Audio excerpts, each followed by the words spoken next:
आगे का तृष्णा न जीर्णा वयमी भजन। इच्छा कभी बूढ़ी नहीं होती है।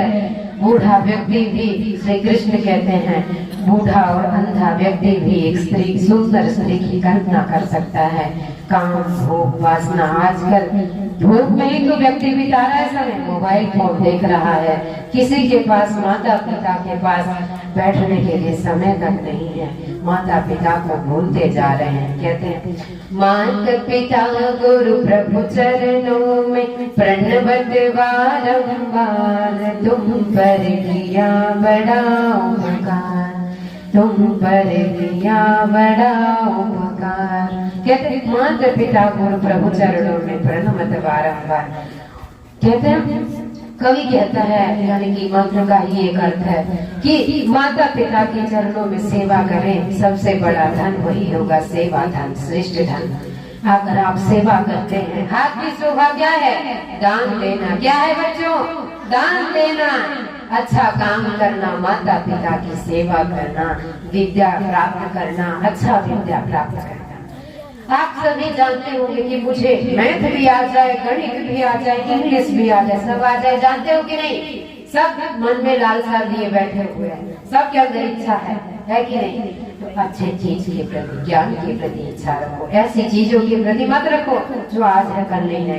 क्या आप जब मर जाओगे तो क्या पैसा आपके साथ जाएगा? क्या कोई मर जाता है, क्या वो बैंक अकाउंट लेके जाता है? ये सब ही छोड़ के जाता है कि नहीं?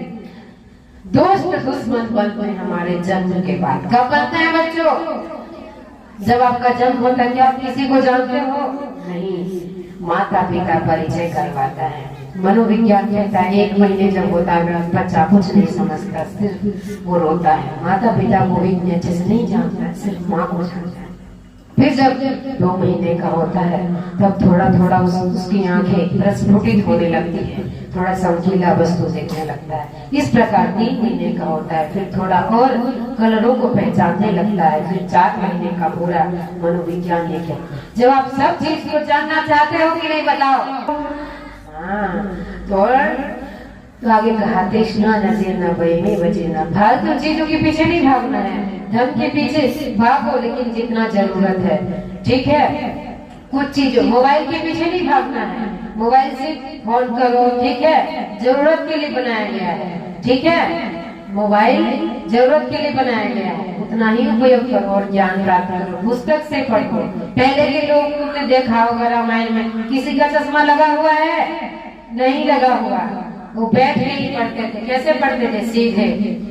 3 नाड़ियां होती है। कौन कौन सी? बोलो मेरे पीछे। ईड़ा, पिंगला, सुषुम्ना। ये 3 नाड़ी किसकी होती है? दिमाग की। किसकी होती है? अगर आप सीधे नहीं बैठोगे तो पाठ भी याद नहीं होगा। इसलिए कैसे बैठना है? सीधे। सीधे बैठ के आपको पढ़ना है, तो आपकी आंख में चश्मे भी नहीं लगेंगे पहले की ऋषि मुनि की तरह, है ना? इधर देखते कि नहीं, तुरंत पुस्तक देख कर ये परीक्षा है, मन में चिंता नहीं लेना है, डिप्रेशन नहीं लेना है, नो डिप्रेशन, ठीक है? Everything is fine. जो भी होगा परमात्मा की कृपा से होगा। क्या बोलना है अपने मन में? जो होगा ईश्वर के हाथ में। मेरे हाथ में सिर्फ मैं पढ़। क्या बोलना है? मैं सिर्फ पढ़ सकता हूँ, ठीक है? फिर आगे कहा, भगवत ध्यान। क्या कहा? बगुले की तरह ध्यान होना चाहिए। क्या होना चाहिए? ठीक है? बगुले किस प्रकार मछली चुगती है ना, चुगता है ना कि नहीं? उसी पर ध्यान देता है। ठीक उसी प्रकार ज्ञान ग्रहण करने में होना चाहिए तुम्हारा, है कि नहीं? फिर आगे रखा, चेष्टा भगवत ध्यान। स्वान निद्रा, कुत्ते की तरह नींद होनी चाहिए। होनी चाहिए कि नहीं? मेरी बहन कुत्ते बहुत पसंद है। पता है क्यों? वो बहुत सजग रहते हैं, वो हर चीज में सजग है। वैसे छोटी है अभी, ठीक है? तो कुत्ता हमें क्या सिखाता है? उसके सामने से गुजर जाओ तो उसकी नींद मिल जाएगी। रात में कुत्ते क्यों भौंकते हैं? पता है?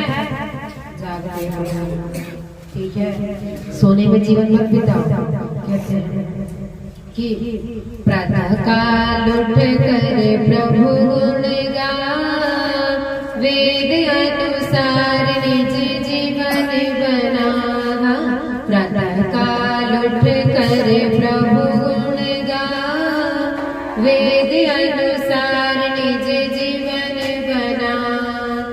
पाया तूने मानव का प्यारा प्यारा चला है, मिलता न बार बार, बड़ा अनमोला है, बड़ा अनमोला है। पाप न कमाई से दाग न लगा, वेद अनुसार निज जीवन बना। हम प्रातः काल उठ कर प्रभु गुण गा, वेद अनुसार निज जीवन बना। आगे कहा जीवन, तुम यहाँ क्यों आए हो? ठीक है, कुछ तो विचार कर दुनिया में आया क्यों, खाने पीने सोने में ही जीवन गवाया क्यों, जीवन गवाया क्यों। हीरा इस जवानी को न धूल में मिला, वेद अनुसार निज जीवन बना। हम प्रातः काल उठ कर प्रभु गुण गा, वेद अनुसार निज जीवन बना। कह रहे कि वेद अनुसार जीवन बिताइए।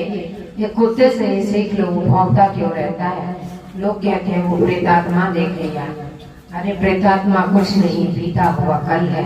कहते हैं वो मेरा भाई था, चला गया था, किसमें आ गया? पास्ट टेंस में आ गया। किसमें आ गया बच्चों? मतलब भूतकाल। क्या हो गया? भूत भूत कुछ नहीं होता। क्या नहीं होता?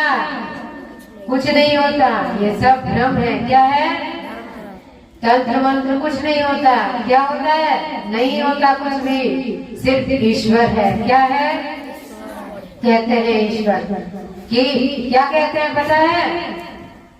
बहुत हंस के कहते हैं ईश्वर। हर एक व्यक्ति केकड़े के समान, स्वामी जी कहते हैं। जब मैं छोटी सी गुरुकुल में गई थी, आप ही लोगों की उम्र की होंगी इतनी सी में, तो 2010 में जब मैं गई तो स्वामी जी प्रवचन देने आए। तो उन्होंने एक बहुत ही बड़ी बात कही थी कि ये दुनिया जो है क्या है? केकड़ा है। तुमने देखा होगा नदियों में आजकल लोग तो केकड़े को भी नहीं छोड़ते, उसको भी खा लेते हैं। तो केकड़ा जो है एक दूसरे केकड़ा की पैर खींचता है कि नहीं? तुमने देखा होगा। तो ये दुनिया क्या है? केकड़ा है, और हम आगे वाले केकड़ा है, हमारा पैर खींचेगा। कहते हैं जब हम कहते हैं कि अब जब आप आगे बढ़ते हो तो दुनिया गिराने में लगी रहती है, जब आप नीचे रहते हो तो उठाने की बात कहती है। तो आपको इन केकड़ों से सावधान हो जाना है। तो ये केकड़े कौन है पता है? जो एक दूसरे से